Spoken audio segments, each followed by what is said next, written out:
Estamos grabando. Ya.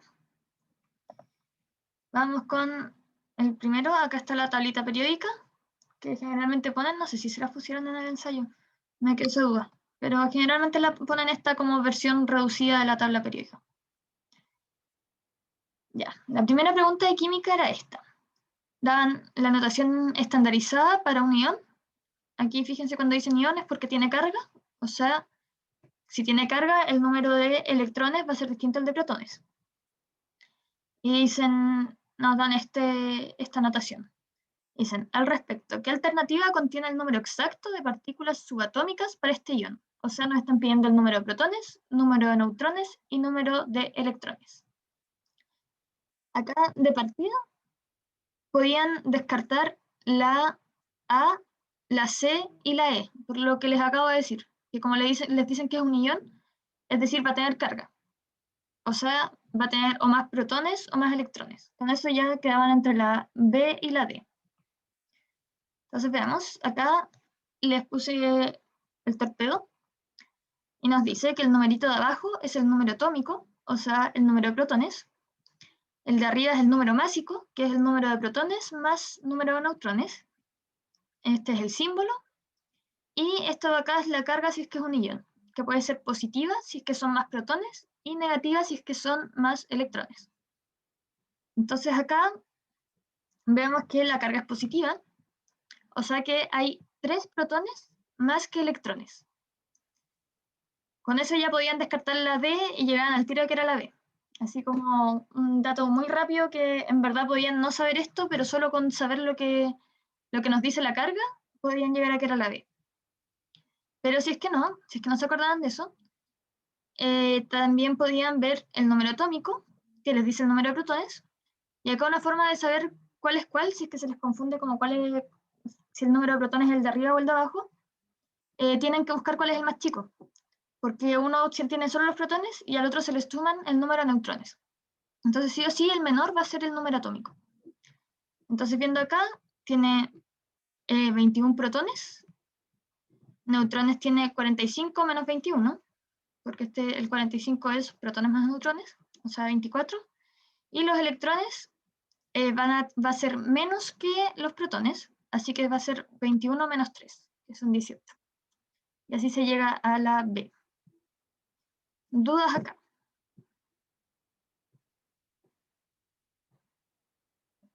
¿O esta parte está ya está clara?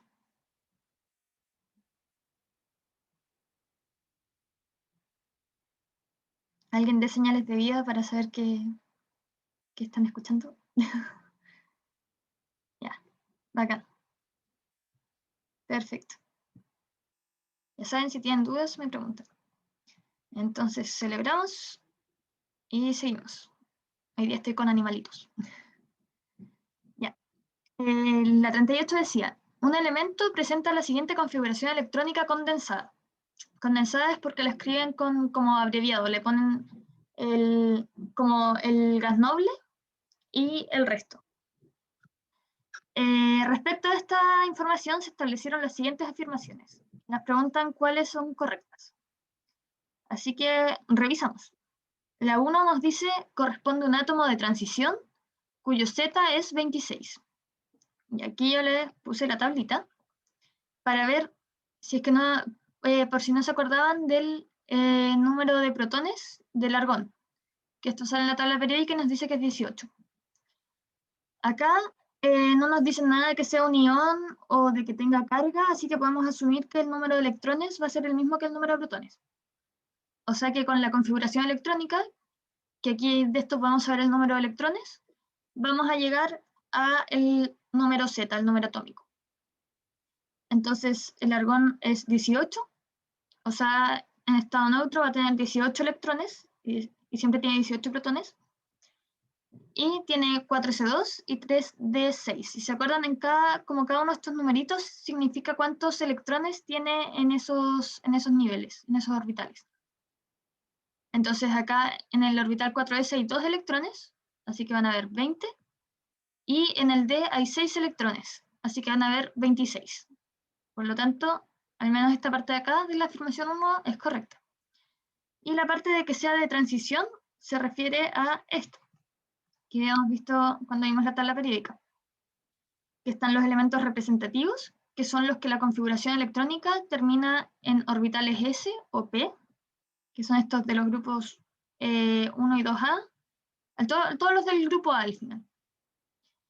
Los de transición son los que terminan en orbitales tipo D, que van a ser los del grupo B, y los de transición interna son los que terminan en orbitales tipo F, que son estos de acá que son como extra. Por lo tanto, la 1 es correcta. Después nos dice la 2. En la tabla debe ubicarse en el grupo 4B y cuarto periodo. Del orbital S podemos saber que lo del cuarto periodo es cierto, o sea que va a estar acá. Y lo del grupo lo podemos ver, viendo esta tabla, lo podemos ver así contando, ¿verdad? Porque sabemos que es Z26, sabemos que el argón es 18, así que contamos 18, 19, 20, 21, 22, 23, 24, 25, 26. No sé si conté bien, pero es uno de estos dos. Y eso lo pueden saber porque los orbitales tipo D van a estar en el grupo B. Entonces ustedes podrían haber contado acá, sabían que habían 6 electrones, entonces con eso podían saber en qué grupo estaba, pero ojo que esto no parte en 1B, sino que tiene un orden extraño en que el 1B está acá. Entonces considerar que si fuera un electrón, estaría en el grupo 3B. Por lo tanto, lo que tienen que hacer es que si son 6 electrones, le tienen que sumar 2 y van a llegar a que es el grupo 8B. No sé si se entendió bien esa parte, un poco enredado tal vez, como lo expliqué. ¿Se entendió o no?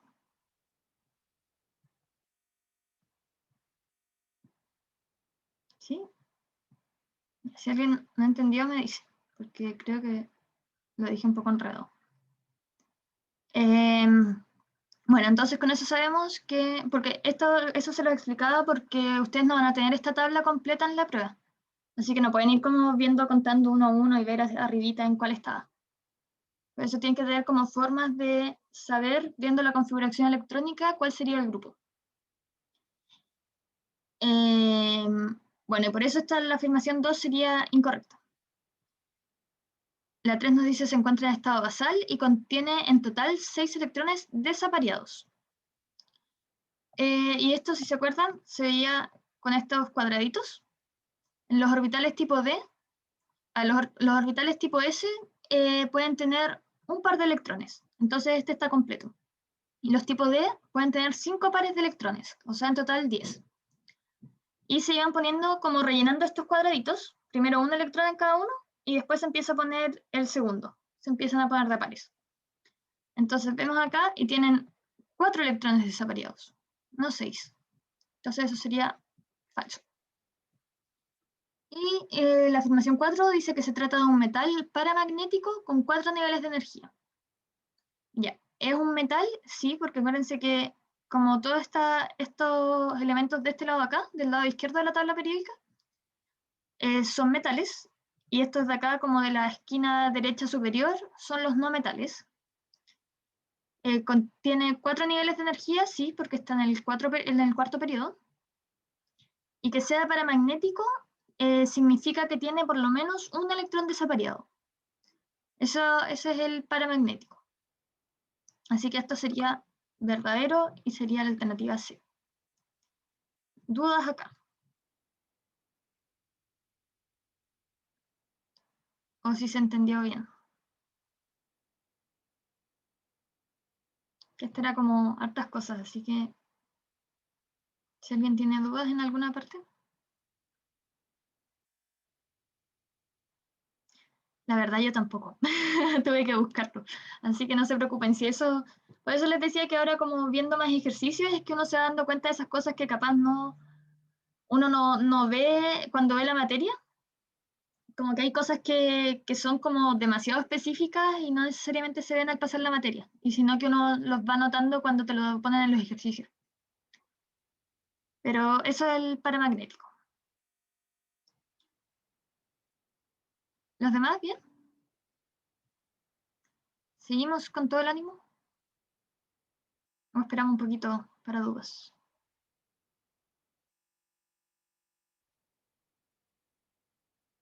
¿Está bien?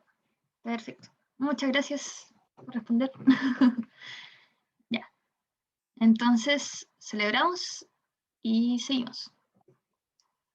Esta nos dice, teniendo en cuenta las posiciones de los siguientes átomos en la tabla periódica, y nos dan varios átomos, sería incorrecto afirmar que, y acá para variar puse la tablita, la A nos dice, el carbono es un átomo vecino del flúor. Y vemos acá, el flúor está acá, y el carbono está por acá, y no están al lado, así que eso al tiro es incorrecto. Y marcamos la A, y sería todo. Pero igual vamos a revisar el resto por si acaso, por si alguien se confundió con alguna de estas. La B nos dice, el átomo más electronegativo es el flúor. Acá si se acuerdan, la electronegatividad aumenta dentro de un periodo y disminuye dentro de un grupo, o sea, aumenta para arriba. O sea, el elemento más electronegativo es el de la esquina superior derecha. Pero los gases nobles no tienen electronegatividad. Entonces este grupo de acá queda fuera como del análisis. Entonces al final el elemento del átomo de más a la esquina sería el flúor. Entonces eso sería correcto. Acá nos dicen después, el neón presenta dos niveles completos con electrones. Buscamos el neón, está acá. Y sí, porque como es el gas noble del segundo periodo, significa que tiene dos niveles completos de electrones. No tiene electrones de valencia. La D nos dice que el calcio y el potasio son metales. El calcio y el potasio son estos dos de acá. Y efectivamente son metales porque están a la izquierda de la tabla periódica. Ojo que esta tabla periódica que ponen normalmente en las pruebas es como más compacta. Normalmente está como esta línea de acá, están separadas como así, como dos en cada extremo, y después desde el cuarto periodo están los elementos que están entre medio, que son los que terminan, su configuración electrónica termina en los orbitales tipo D, los elementos de transición. Pero esos, los de la izquierda, metales, derecha, no metales. Y después nos dice el potasio y el calcio son átomos del cuarto periodo. Potasio y calcio, 1, 2, 3, 4, sí, correcto. ¿Acá dudas? ¿O todo bien?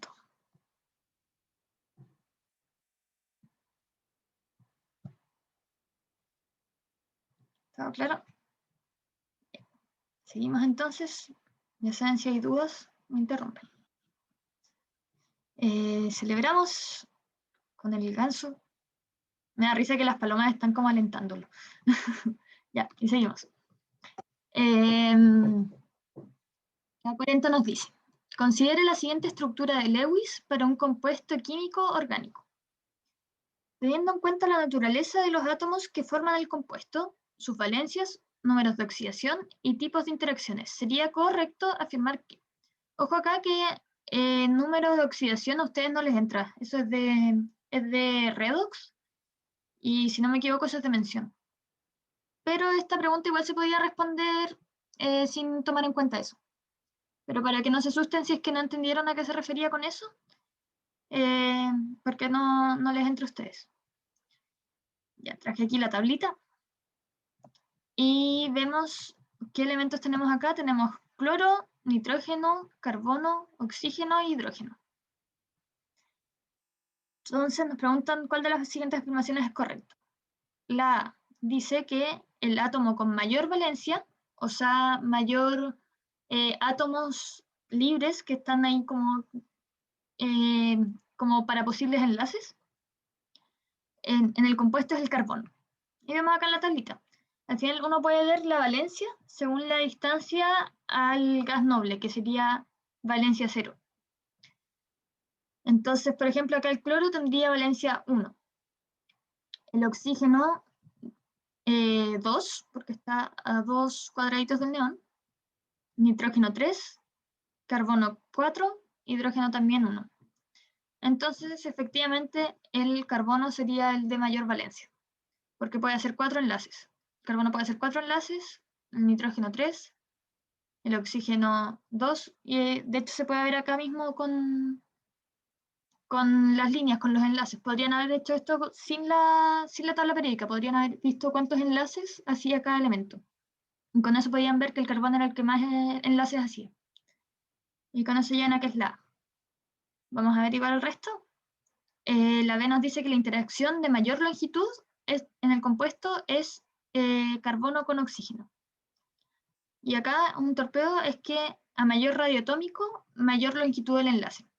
Y si se acuerdan, el radio atómico era al revés de la electronegatividad y al revés de todas las demás propiedades periódicas, que aumentaba dentro de un grupo y disminuía dentro de un periodo. Entonces el mayor radio atómico va a ser de la esquina inferior izquierda. Y vemos acá los enlaces que hay. Está un enlace entre nitrógeno y cloro, entre nitrógeno y carbono, carbono y hidrógeno y carbono y oxígeno. Acá de los elementos que tenemos, el de mayor radio atómico es el carbono y lo sigue el nitrógeno. Entonces al final este de acá va a ser el enlace de mayor longitud. Y de hecho si lo comparan acá con el del carbono y oxígeno, ven al tiro que el nitrógeno está más a la izquierda que el oxígeno, o sea va a tener mayor radio atómico, o sea mayor longitud de enlace. Así que esa es incorrecta. Después nos dicen que los enlaces de tipo sigma, o sea que es enlace simple, tienen igual longitud. Y eso por lo mismo que dijimos antes es falso, porque va a depender del radio atómico, y el radio atómico de carbono con nitrógeno es distinto al de nitrógeno con cloro o al de carbono con hidrógeno. Pues eso es falso. La del número de oxidación nos lo vamos a saltar. Y la E nos dice que alrededor del átomo de hidrógeno hay 8 electrones de enlace. Y eso es falso. Tiene 2. El hidrógeno es el único, junto con el helio, que cumple la regla del dueto en vez de la del octeto. Acuérdense acá que cada línea representa un par de electrones. Así que eso para esta pregunta. ¿Dudas?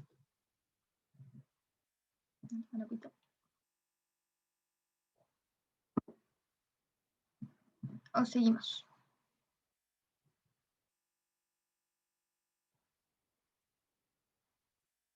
Ya. Voy a seguir entonces para que alcancemos a ver todo. Si hay dudas me preguntan. Celebramos con el chanchito y seguimos. Importante darse un descanso y celebrar un poquito cuando responda una pregunta para elevar la moral y seguir con la prueba. Ya. Entonces ahora que celebramos, vamos a la siguiente pregunta. Nos dice que entre estos dos átomos neutros, ojo acá que les dice que son neutros, o sea que el número de protones va a ser igual al número de electrones. Solo podría establecerse un enlace de tipo, o sea, ¿se acuerdan qué era lo que había que ver para identificar el tipo de enlace? ¿Quién me dice? Acá para que participen un poco, que están muy calladitos. ¿En qué se tienen que fijar para ver el tipo de enlace?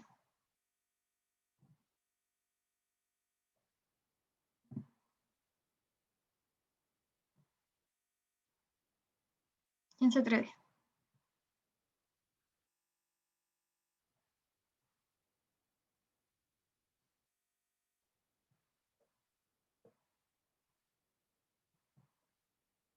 Está muy silencioso esto hoy día. Si no hablan, siento que hablo sola. Si es metal o no metal. Exacto. Gracias, Nico. Entonces, ¿qué vamos a hacer acá? Con el número de electrones podemos saber el número atómico, porque es neutro. Entonces, tengo la tablita acá y contamos el número de electrones. Este de acá tiene 6 electrones, entonces va a ser el carbono. Y este de acá tiene 8 electrones, entonces va a ser el oxígeno. ¿Y el carbono es metal o no metal? Acuérdense que acá normalmente estaría una división y estos estarían separados.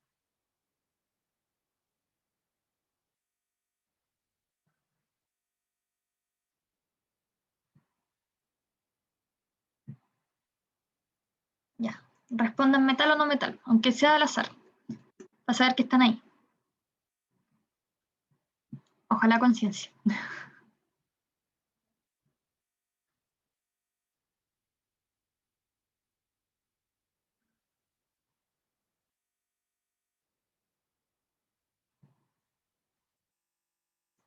No metal, dice la 11. ¿Qué más? ¿Qué más?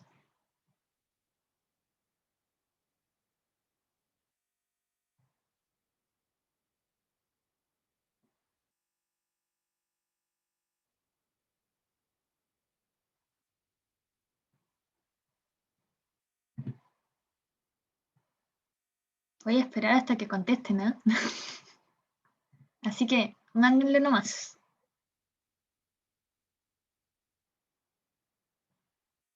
No metal, dice a mí. ¿Ya? ¿Qué más cree? 2 personas más y seguimos.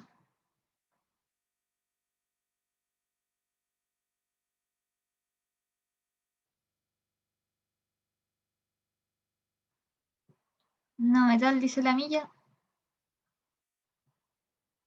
¿Y qué más? ¿Qué más está presente? Para compensar un poco la falta de ver las caras. Po. No metal, dice Estefanía.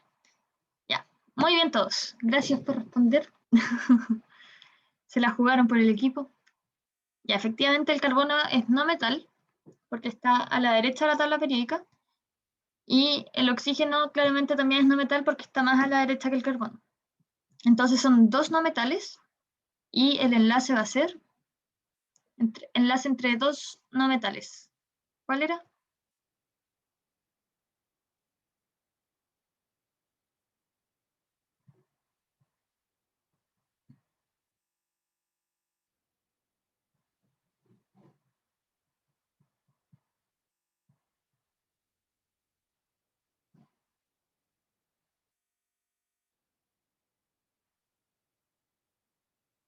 ¿Nadie sabe? Yo sé que saben, pero están como tímidos hoy día. No sé qué les pasó. Mucho tiempo sin vernos parece.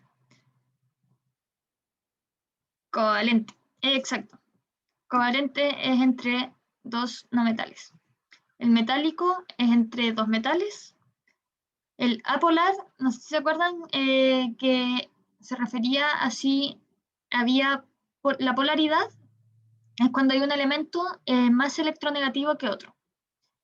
Y además, la suma de las polaridades tiene que dar cero para que sea apolar. Pero acá entre el carbono y el oxígeno se pueden establecer enlaces apolares, pero también, o sea, no se pueden establecer enlaces apolares. El apolar es solo entre 2 elementos iguales. Le dices que es una molécula, ahí sí puede ser como en la totalidad puede ser apolar si es que es lineal. Entonces como que se cancelan los momentos. Momentos se llaman, ¿no? El iónico sería entre metal y no metal, y el puente hidrógeno tendría que haber hidrógeno. Así que con eso sería la A. Entonces acá celebramos y seguimos.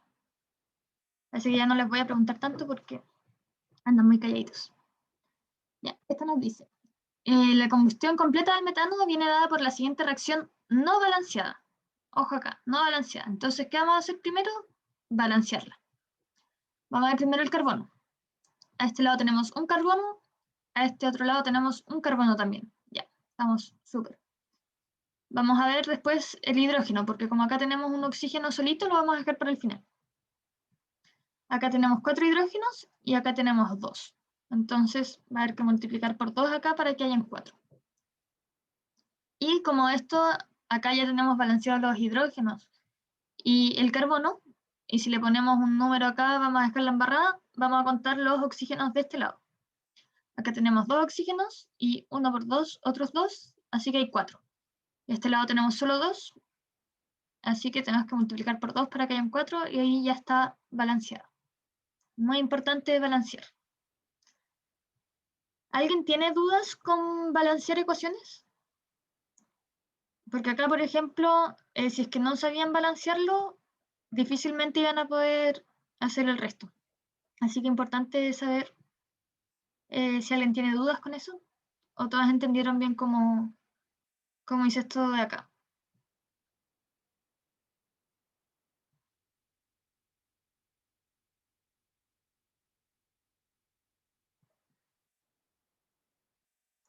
Ya.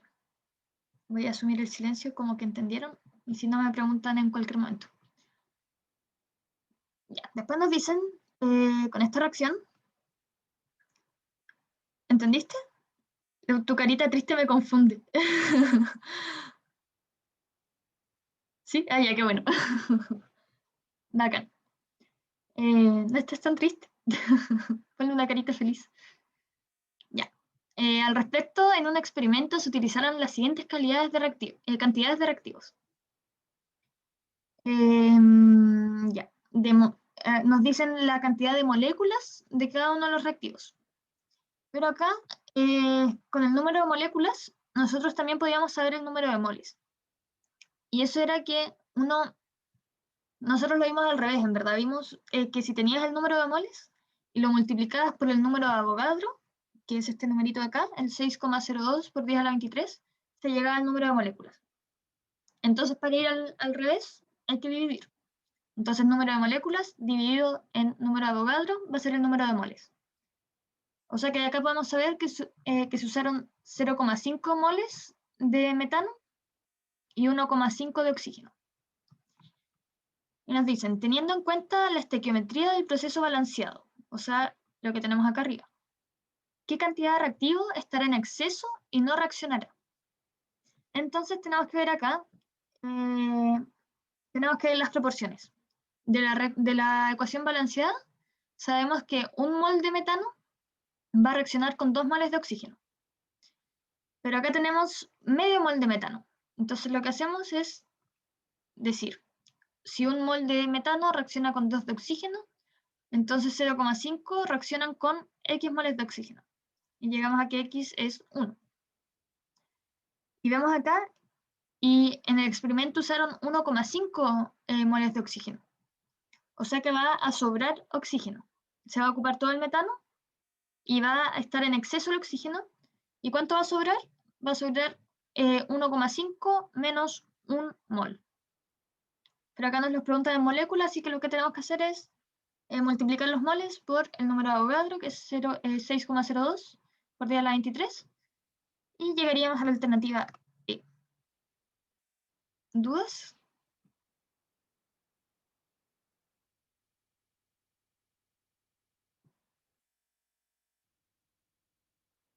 ¿No? ¿Sí? ¿No?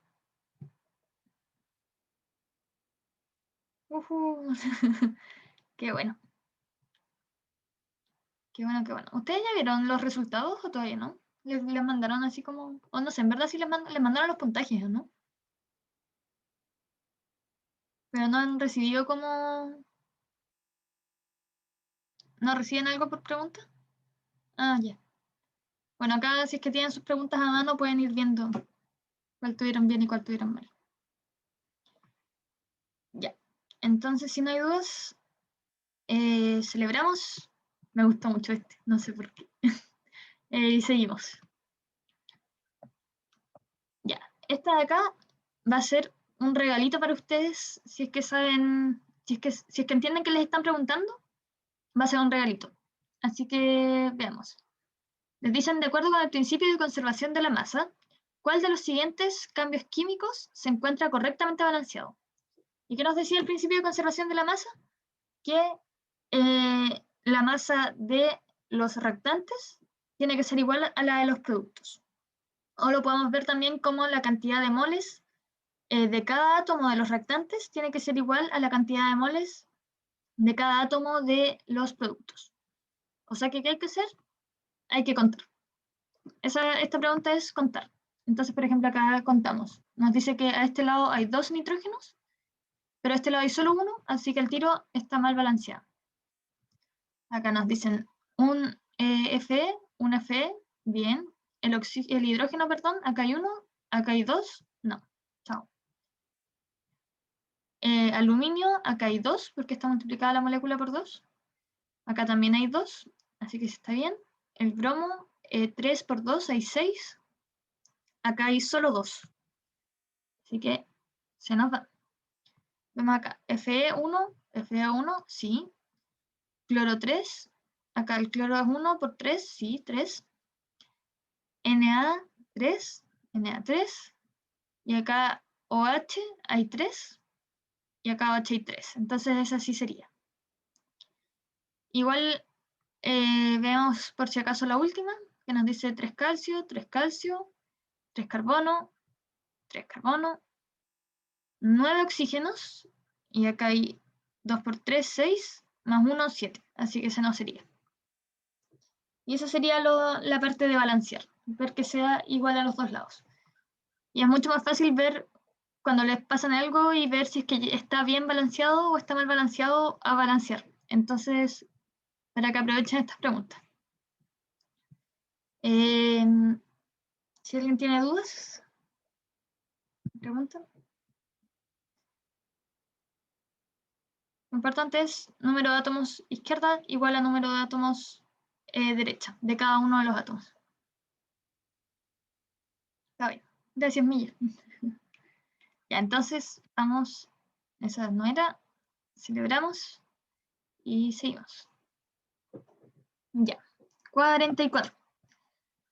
La reacción de formación elemental de gas etileno viene dada por esta reacción de acá. Y acá vemos el tiro y sí está balanceada porque hay 4 hidrógenos y 2 carbonos.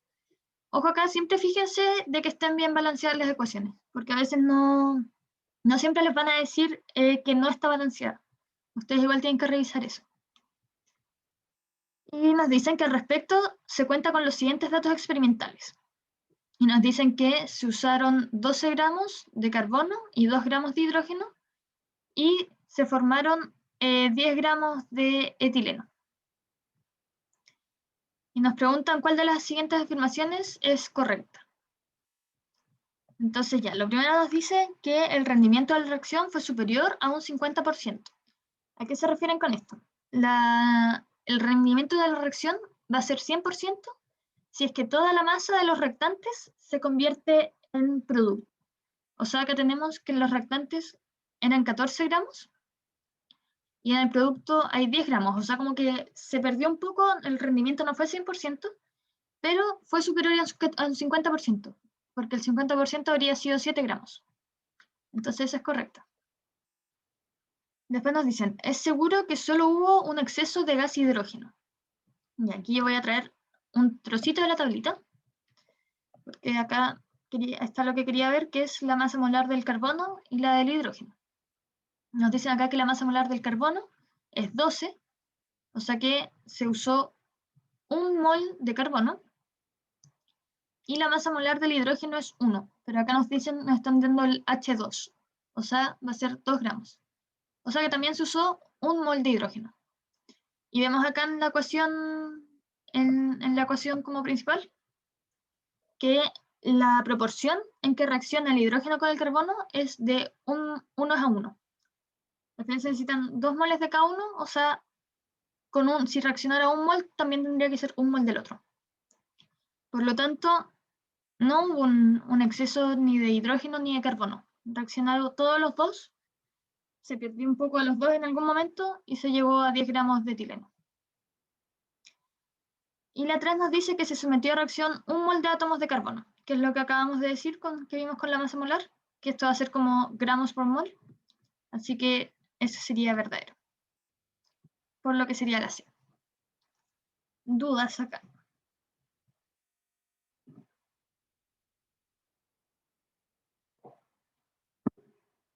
Ya, voy a seguir para alcanzar a ver todo. Ninguna. Bacán. Ya saben, si hay dudas me interrumpen.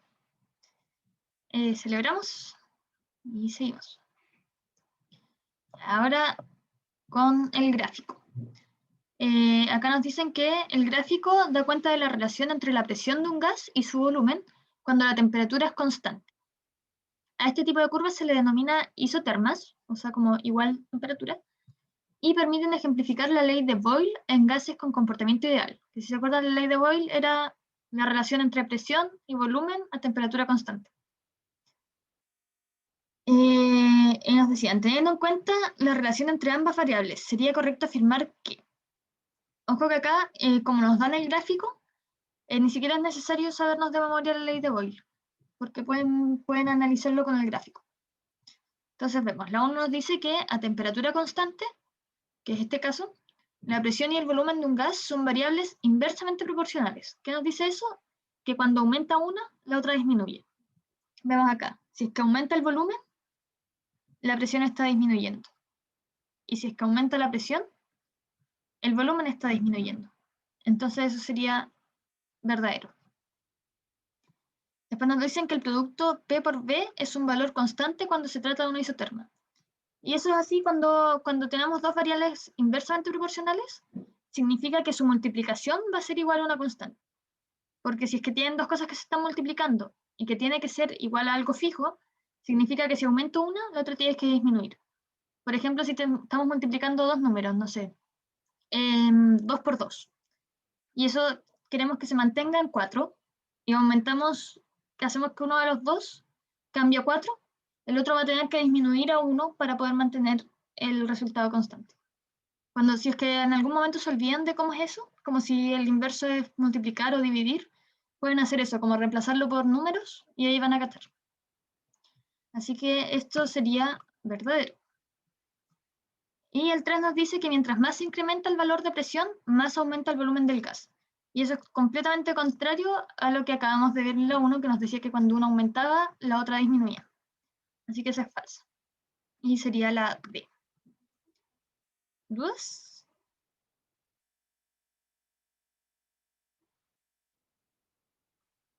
¿No? Ya. Si hay dudas, me dicen. Y celebramos y seguimos. Nos dicen, el siguiente matraz contiene 200 mililitros de una solución acuosa de hidróxido de sodio, o sea, NaOH, de concentración 0,5 mol por litro. Entonces acá del matraz sabemos la concentración y el volumen. Si al recipiente se le adicionan 0,2 mol de soluto y 100 mililitros de agua, la concentración deberá cambiar a.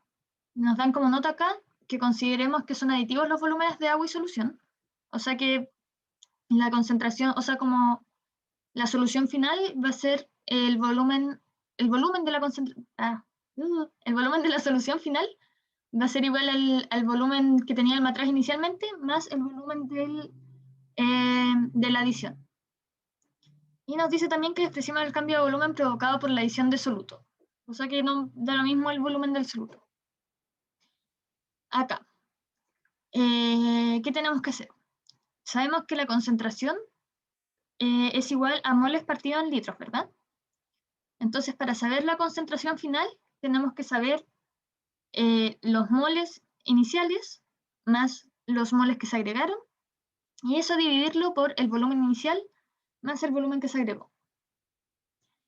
Al principio sabíamos que tenemos 200 mililitros, importante que la concentración se mide en mol por litro, así que esto habría que escribirlo como 0,2 litros. Y no sabemos los moles, pero sabemos la concentración, y con eso podemos despejar los moles iniciales, que nos quedaría así, que 0,5 es igual a la cantidad de moles partido en la cantidad de litros. Y esto lo despejamos y nos queda que al inicio había 0,1 mol. Y después nos dan los valores así con mol y litros. Entonces lo único que tenemos que hacer es sumar. Entonces nos queda que la concentración final va a ser la suma de los moles, o sea 0,1 más 0,2, más la suma de volúmenes, que es 0,2 más 0,1, y nos va a quedar 0,3 partido en 0,3, que es igual a 1. ¿Dudas acá?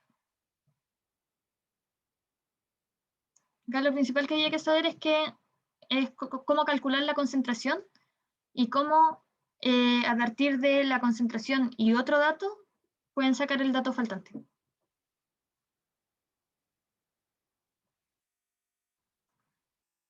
Ya. Si no hay dudas, seguimos. Y si hay dudas, me interrumpe. Celebramos entonces y seguimos. Ya.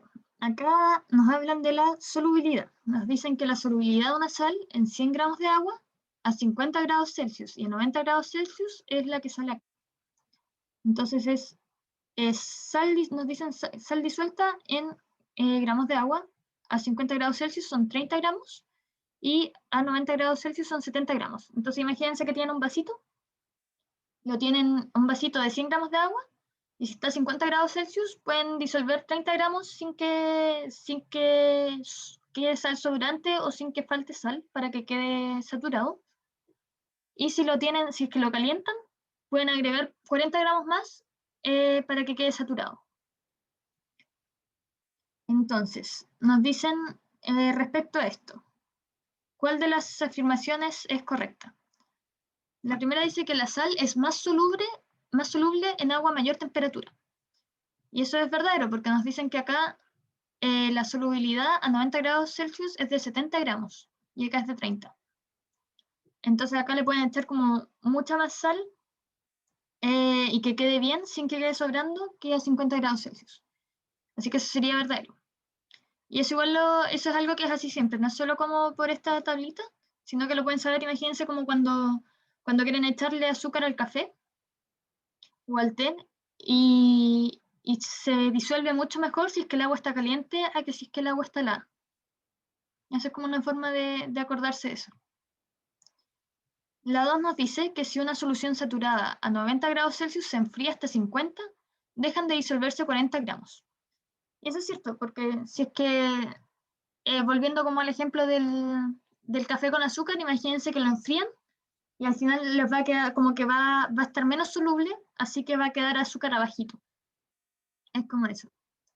Y porque acá nos decían que a 90 grados a 90 grados Celsius son 70 gramos y a 50 son 30 gramos. Entonces van a quedar 40 gramos que quedan así como que no se disolvieron.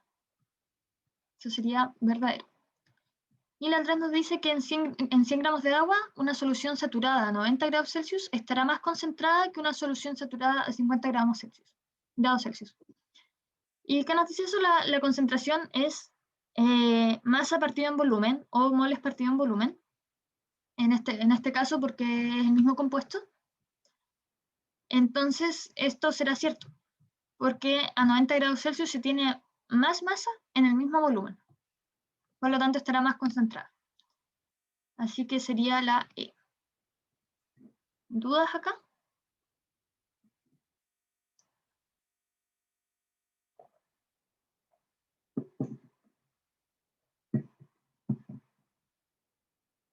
¿No? Ya. ¿Todo claro? Entonces, celebramos y seguimos. Esta pregunta de acá fue un error humano de que era una pregunta de mención, así que si esta la tuvieron mala y no entendieron nada, no se preocupen, porque esto no les entra a ustedes, así que olvídense de esta materia. Acá es cuando dicen, además de que la hayan tenido buena, pero si la tuvieron buena, igual bacán.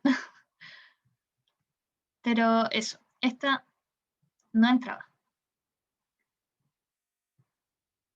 Destilación fraccionada, sí, esa era. Bien. Pero si es que no la tuvieron bien, no se preocupen.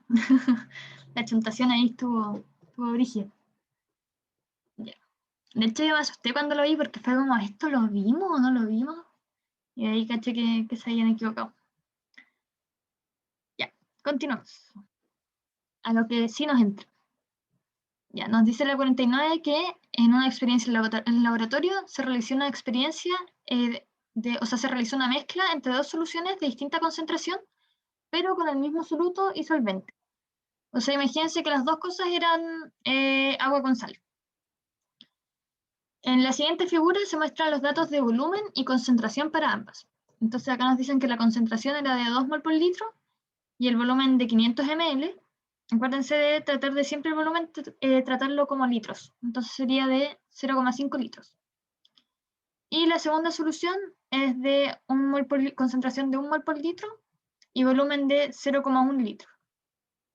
Y eso lo mezclaron y queda una solución misteriosa.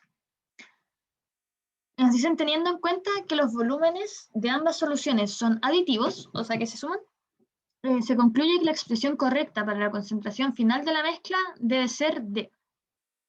Y nos dan acá las alternativas. Y esto es muy parecido al ejercicio anterior que hicimos con concentraciones, de que ustedes saben que para una mezcla la concentración va a ser la suma de los moles partido en la suma de los litros.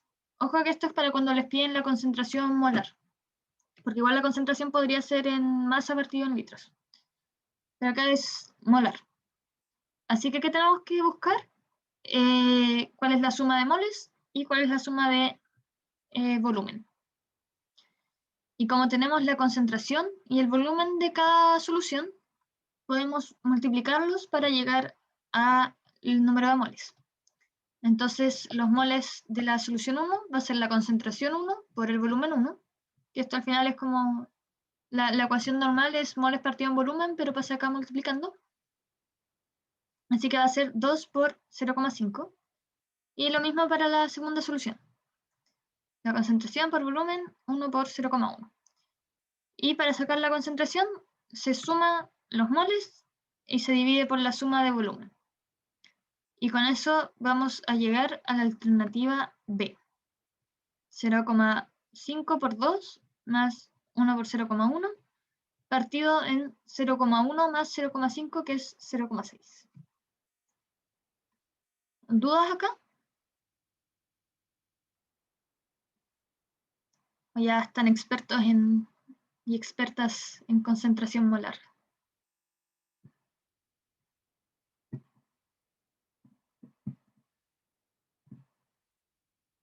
¿O un intermedio?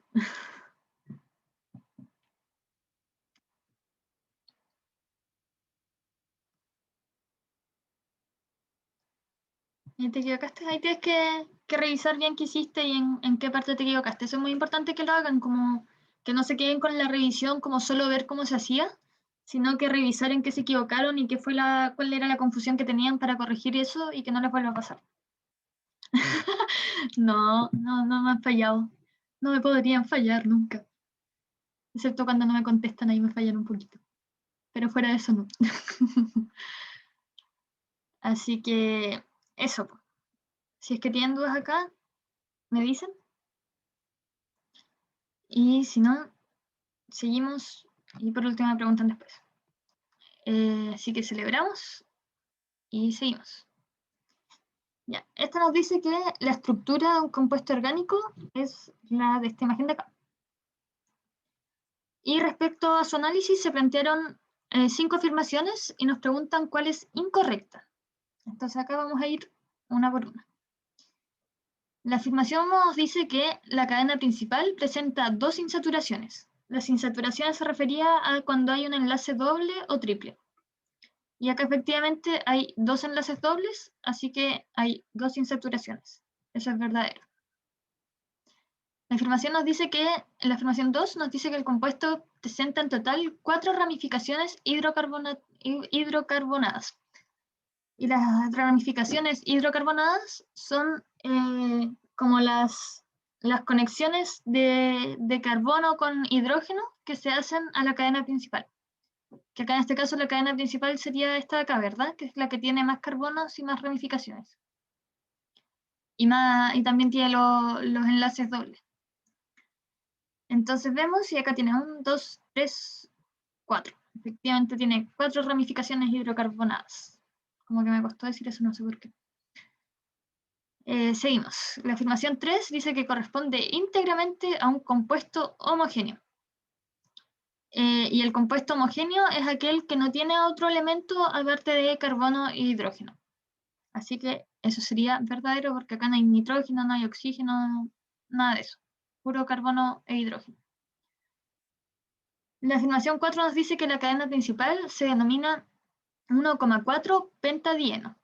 Entonces vemos acá, el pent significa que la cadena principal tiene 5 carbonos. Contamos 1, 2, 3, 4, 5, bien. Y nos dice que tiene dieno, o sea, dos enlaces dobles y que están en el carbono 1 y en el carbono 4. Entonces vemos acá, carbono 1, sí, efectivamente ahí tiene una insaturación, carbono 2, 3, 4. Y acá está la otra insaturación, así que eso estaría correcto. Y la afirmación 5 nos dice que el compuesto es un alcadieno y presenta isometría geométrica. Y acá puse un torpedo porque este también es el isómero de cadena, también es conocido. Y es que hay como una simetría en torno al enlace doble. Esa es la isometría geométrica. Entonces, acá como no hay isometría respecto, o sea, no hay simetría en verdad respecto al enlace doble o a los enlaces dobles, esa sería incorrecta. Por eso sería la C. Esta capaz era un poco más difícil de cachar, así que porque uno de repente cuando le dicen isometría es como asimétrico y este sí se ve simétrico, así que sí, pero cuando no están muy seguros es mejor que lo hagan por descarte, que capaz estas otras era como más fácil decir como que si eran correctas, entonces podían decir como ya, entonces esta otra debe ser incorrecta. Traten de siempre cuando no están muy seguros de algo, revisar lo demás y ver si pueden descartar. ¿Dudas?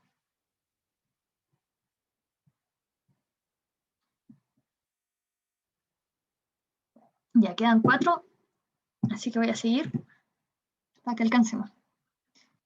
Celebramos y seguimos. Y acá nos preguntan qué compuesto en las alternativas cumple con la siguiente fórmula general. Y esta fórmula lo que nos dice es que hay un oxígeno y el número de hidrógenos es el doble al número de carbonos. Eso nos dice esta fórmula cuando está con N es como un número cualquiera y el 2N sería el doble. Entonces, doble de hidrógenos que de carbono y un oxígeno. Entonces acá hay que ir viendo uno por uno. El dimetiléter, el éter era el que tiene un oxígeno al medio, y lo primero que nos dice es la ramificación que tiene. Y este tiene 2 metiles, entonces sería algo así. Y vemos acá, y tiene un oxígeno, bien, tiene 2 carbonos y tiene 6 hidrógenos. Entonces el número de hidrógenos no es el doble al de carbonos, por lo tanto no cumple con la fórmula general. Después nos dicen el N-metilbutanamida. Esta es una amida que la cadena principal tiene 4 carbonos y tiene un metil en alguna posición N. Entonces esto sería algo así. Esta es la amida, está acá. El nitrógeno con el grupo carbonilo creo, sí. Tiene un metil y la cadena principal tiene 4 carbonos. Y acá está el tiro, la descartamos porque tiene un nitrógeno y la fórmula general no tiene ningún nitrógeno, así que chao. Ni siquiera nos molestamos en contar. La C nos dice el hidroxibenceno. El benceno es este de acá. Y hidroxi es que tiene como este grupo como del alcohol, como el OH.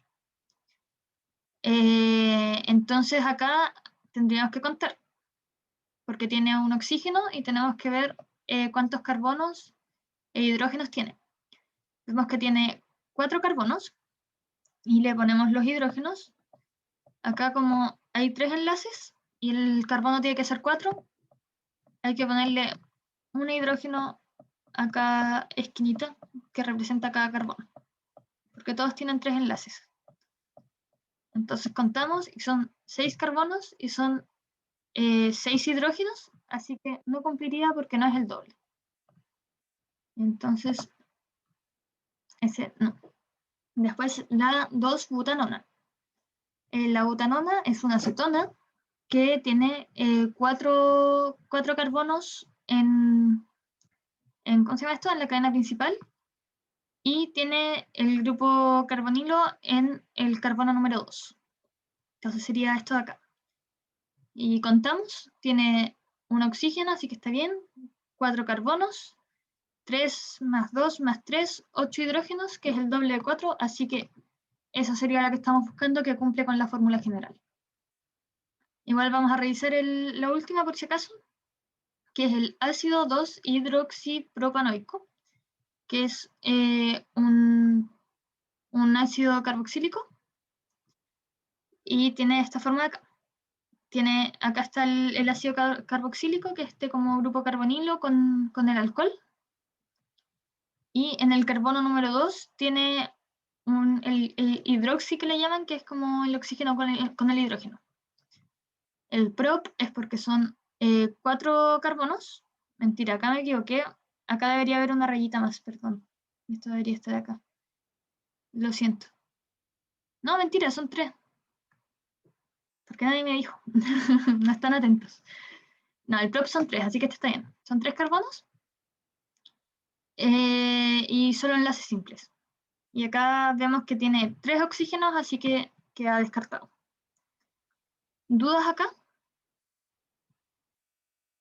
Ya mejor voy a dejar las dudas para el final para alcanzar a ver los 3 que faltan porque estamos justito en la hora. Así que si es que les surgen dudas, anótenla por ahí y me preguntan al final.